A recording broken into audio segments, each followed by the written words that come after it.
I'm 68, and the thing that changed how I understood my own health was learning that erectile dysfunction is one of the earliest warning signs of vascular disease, not just an inconvenience, a signal. The same process that reduces blood flow in one part of the body is happening throughout the entire circulatory system. And the natural approaches that address that signal are some of the most powerful things I've found for my overall health. I'm William Harrison. I'm 68 years old, and I want to have a conversation that most men our age never have. Not because they don't need to, but because nobody around them is having it. What I eventually came to understand is that this is not primarily a sexual problem. It is a circulatory one. The arteries throughout the entire body are lined with a single layer of specialized cells. When those cells are healthy, they produce a molecule called nitric oxide, which signals the blood vessels to relax and allow blood flow. When those cells are damaged or inflamed, through years of poor diet, insulin resistance, chronic stress, poor sleep, that signal weakens. The result is reduced blood flow everywhere, and the part of the body most sensitive to that reduction shows the earliest signs. That early signal is not something to be embarrassed about or to simply medicate away. It is the body's most honest communication that something in the vascular system needs attention. Before I continue, I want to ask you something honest. Have you ever dismissed what your body was telling you about its circulation because the signal came in a form that felt too private to discuss? Tell me in the comments. You don't have to share details, just whether this resonates. I read every single one this week. And if this is already making you think differently, please like this video and subscribe. I make these specifically for men our age, and I don't want you to miss what's coming. When I understood the nitric oxide mechanism, everything became clearer. At 20, nitric oxide levels in the body are at full capacity. By 30, they begin to decline. By 50, they are at roughly half. By 68, where I am, the natural decline has been significant. This is not inevitable in the way aging is inevitable. It is largely driven by how the vascular system has been treated over decades. And the good news is that the same factors that deplete nitric oxide are the same ones we can address. The single most important underlying driver of vascular dysfunction, the root that feeds most of the problem, is insulin resistance. When we consume excess sugar and refined carbohydrates over years and decades, insulin is repeatedly elevated.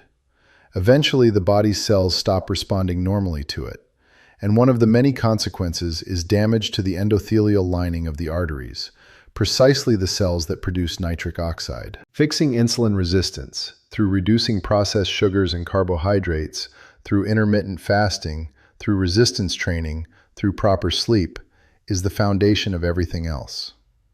Without addressing this, other interventions provide only partial benefit. What I found most remarkable is how powerfully certain foods support nitric oxide production. Beets, particularly in concentrated form, have one of the highest nitrate contents of any food, and nitrates are a direct precursor to nitric oxide. Arugula, which I had barely thought about before, has an even higher nitrate concentration than beets.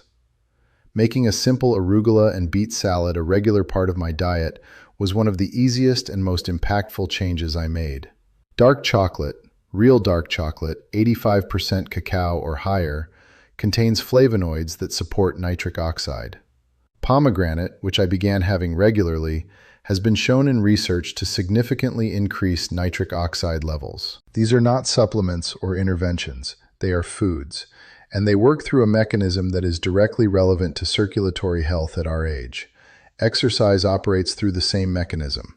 When we exercise with genuine intensity, whether resistance training or high-intensity intervals, nitric oxide production spikes dramatically. And unlike with food, the effect begins within minutes of starting. There is also a longer-term adaptation. Regular, intense exercise trains the vascular system to produce more nitric oxide at baseline, which means the benefits compound over time. I had always thought of exercise as being about muscles and weight. Understanding that it is also one of the most potent circulatory interventions available completely changed how I approached it. Sleep, which I had long treated as secondary, turned out to be more important than almost anything else. Nitric oxide is replenished during deep sleep. When sleep is consistently short or poor quality, the body never fully rebuilds its reserves. I had been waking early for years under the impression that I was being productive. What I was actually doing was chronically depleting a resource that affected everything from my circulation, to my mood, to my mental clarity. Cooler sleeping temperature, consistent bedtimes, eliminating late screens. These changes produced improvements I felt within days. There are also natural compounds I explored that work through mechanisms similar to pharmaceutical interventions, not by replacing medication, but by supporting the body's own systems.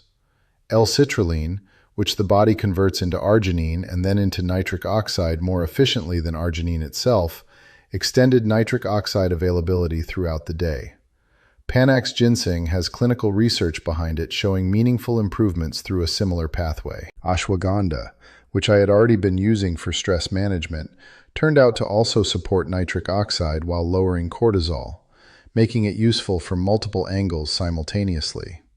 What I want men our age to understand is that the pharmaceutical approach to this problem treats a symptom while leaving the cause entirely unaddressed. Every natural approach I have described works on the actual mechanism, the vascular health, the nitric oxide production, the insulin sensitivity, the quality of the endothelial cells. They do not produce the same immediate intensity as a drug, but they address something the drug never touches, the underlying health of the circulatory system.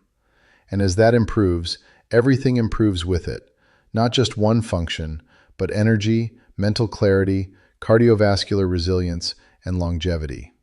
If this video helped you understand what is actually happening and what the natural options look like, please subscribe for more strategies that work for men our age. I'm William Harrison. Thanks for watching.